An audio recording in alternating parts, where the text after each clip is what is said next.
You don't need another productivity hack. You don't need a better morning routine. You need to stop ignoring the alarm inside your body, because it's already ringing. That tightness in your chest, the tension behind your eyes, the way your hands tremble when no one's looking, the way your heart races, even when you're doing nothing wrong. This isn't just stress. It's your body saying, I can't live like this anymore. But you override it every day with coffee, with pushing, with pretending. You tell yourself, I just need to get through this week. But the week becomes the month, and the month becomes your life. You live inside a machine that never powers down. Your mind races, your body endures, but your system is slowly falling apart. We live in a world that rewards the mask of strength, while your inner world quietly crumbles. This video isn't about motivation. It's not about getting more done. It's about hearing what your body has been trying to say through pain, through fatigue, through breakdown. If you're tired of feeling broken in a life that looks fine from the outside, this is your sign to finally stop and listen, because your body has something urgent to tell you, and it won't wait forever. We like to think of stress as something temporary, a rough week, a tight deadline, a hard conversation. But for many of us, stress isn't a moment, it's a baseline. You wake up with your jaw clenched. You check your phone before you breathe. Your heart beats fast before anything even happens. You live in a constant state of readiness, tense, braced, alert, as if danger is always just around the corner. This is not your natural state. It's not who you are. It's who you became to survive the pace you've been forced to live. Your nervous system was never designed to be on all the time. But in a world that never stops, you adapted. You learned to ignore the tightness in your chest, to suppress the headache, to push through the fatigue. But the body keeps the score.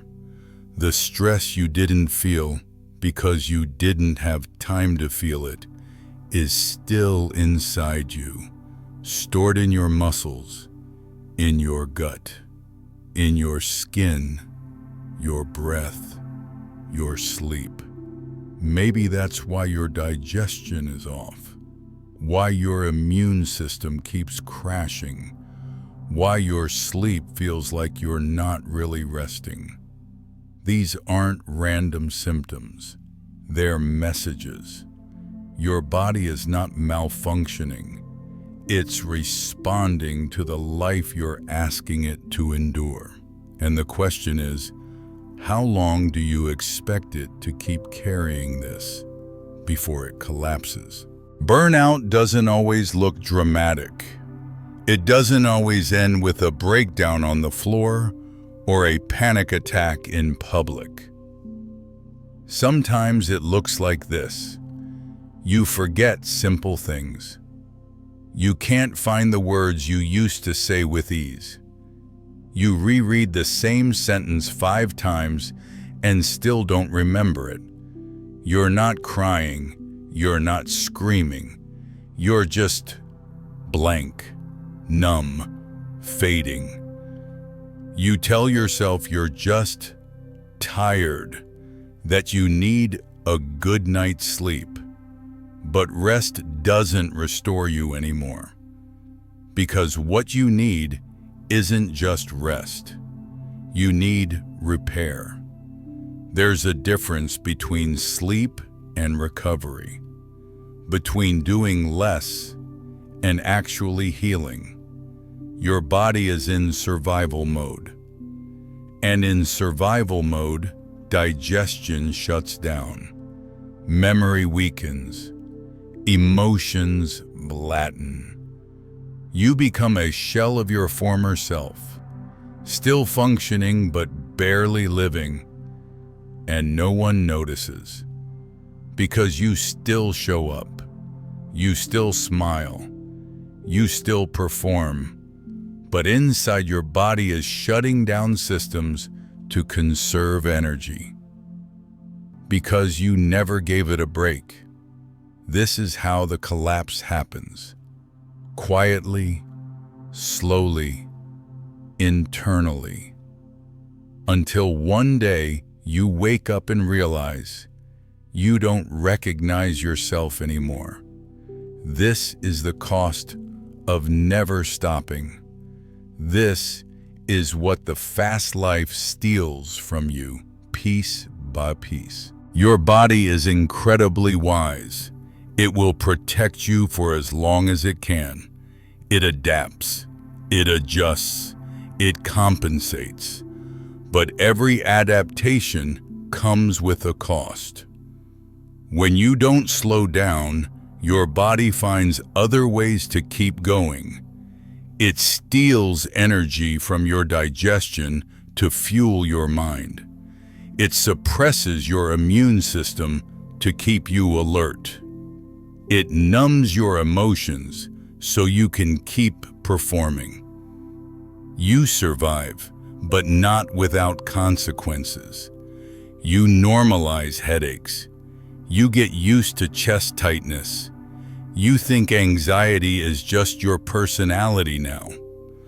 But these aren't just quirks or random malfunctions. They're adaptations to pressure, to living in a way that goes against your biology. Think about it. Even machines need downtime. Even your phone overheats when it runs too long. Yet you keep running on less sleep, more caffeine, and fake smiles. You say, "I'm fine," but you've forgotten what fine even feels like. The tragedy is, many people only slow down when their body forces them to. When the sickness comes, when the breakdown hits, when the burnout becomes physical and undeniable. But what if you didn't wait for that? What if listening to your body now could save you from collapsing later? You're not weak for feeling this way. You're not failing. You're adapting to a life that was never meant to be lived at this speed. And your body, it's still trying to protect you, even now. You're smart. You're capable. You know how to push through. And that's part of the problem, because the mind can override the body. For a while, you silence your hunger cues with another coffee. You ignore your need for sleep with another to-do list. You suppress anxiety with endless scrolling, or one more task, or one more plan. But the body doesn't forget. While your mind says, "Keep going," your body whispers, "I'm not okay." That disconnect becomes dangerous, because now you're not just tired, you're numb. You've stopped feeling your limits.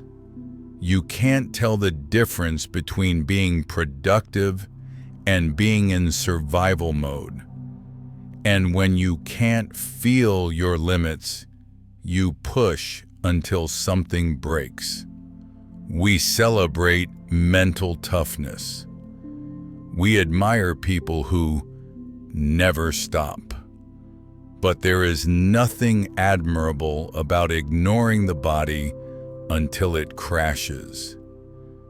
Pain is not weakness.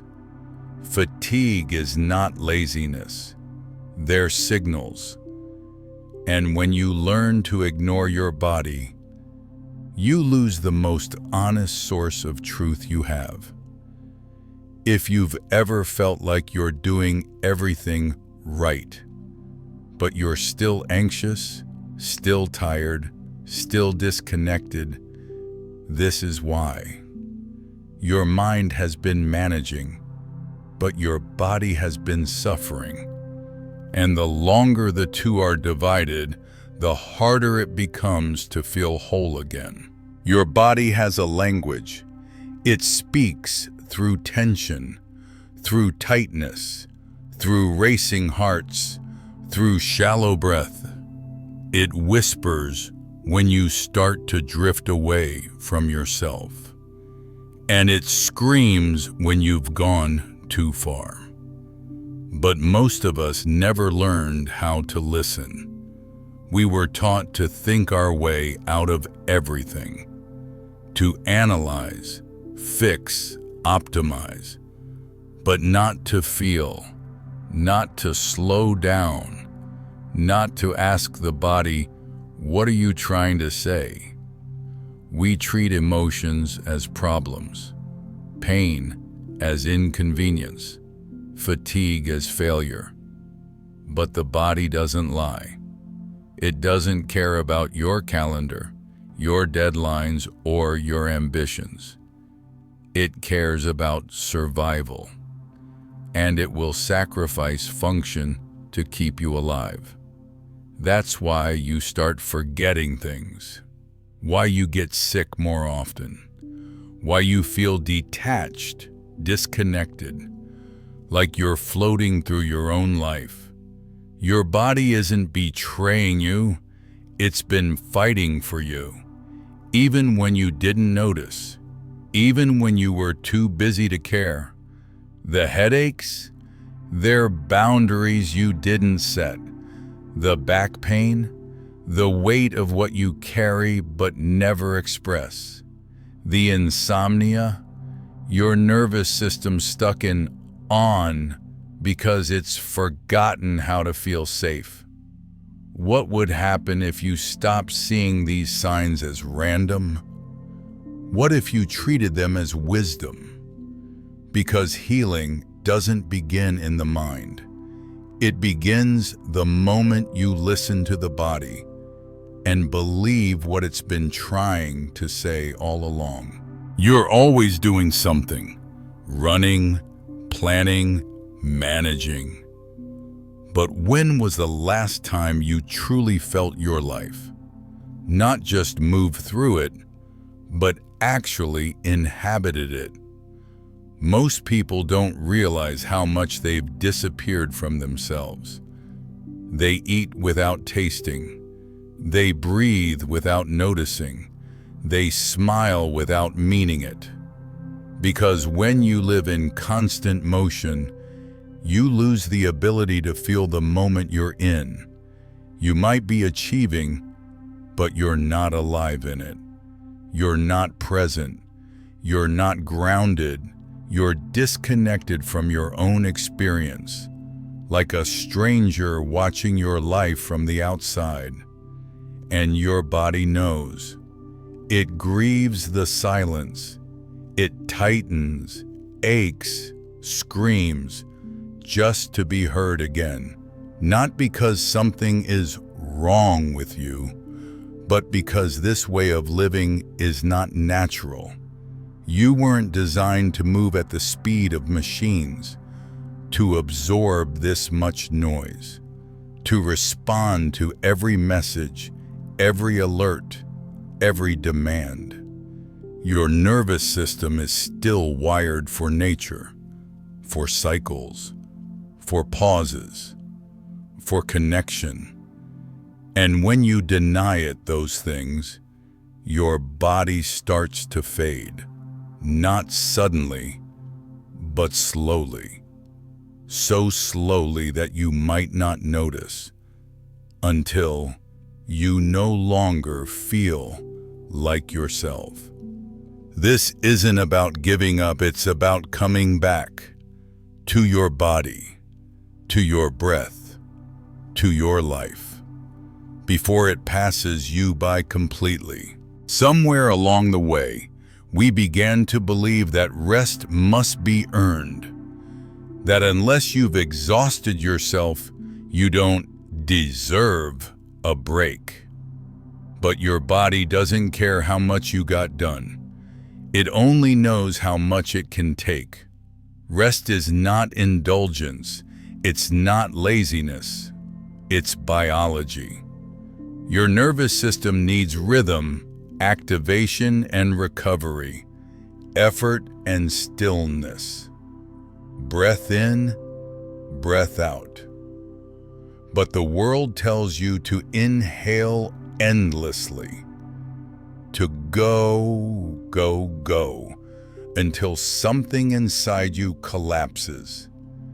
And then, even when you try to rest, you feel guilty, anxious, like you're falling behind. That's not rest. That's stress with the lights turned down. So you check your phone, you open your laptop, you scroll, you snack, you escape, because real rest feels unfamiliar, even unsafe. But here's the truth. If rest feels uncomfortable, it's not because you're lazy, it's because your body has forgotten how to be without pressure. This is what the fast life does. It makes silence unbearable. It makes stillness feel like failure. It makes recovery seem like a threat.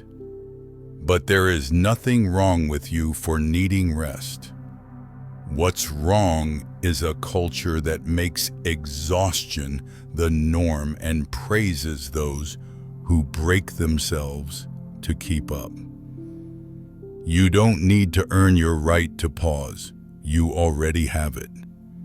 The question is, will you take it before your body takes it for you? There comes a moment, quiet, unexpected, when you can no longer outrun yourself. The mask slips, the energy runs out, and the noise you used to hide behind suddenly feels unbearable. And in that silence, something happens. You begin to feel the things you've been avoiding, the sadness, the fear, the ache in your chest that's been there for months, the weight of pretending to be fine. It's not weakness, it's returning. Your body, for the first time in a long time, feels like it's allowed to speak, and it doesn't hold back. You may cry, you may shake, you may feel everything you've numbed just to survive. But this is not the breakdown. This is the breakthrough. The moment you stop negotiating with exhaustion. The moment you stop apologizing for your limits. The moment you say, enough. My body deserves peace. From here, something changes. You breathe differently. You notice the sun on your skin. You eat without rushing. You say no without guilt. You start asking yourself, what do I actually need? Not what looks good, not what impresses others, but what nourishes your nervous system, what brings you back to life. This is not the end of your productivity. It's the beginning of your presence. And maybe, just maybe, that's what you were really craving all along. You don't need to prove your worth by how much you endure. You don't have to keep sacrificing your body for a version of success that leaves you empty.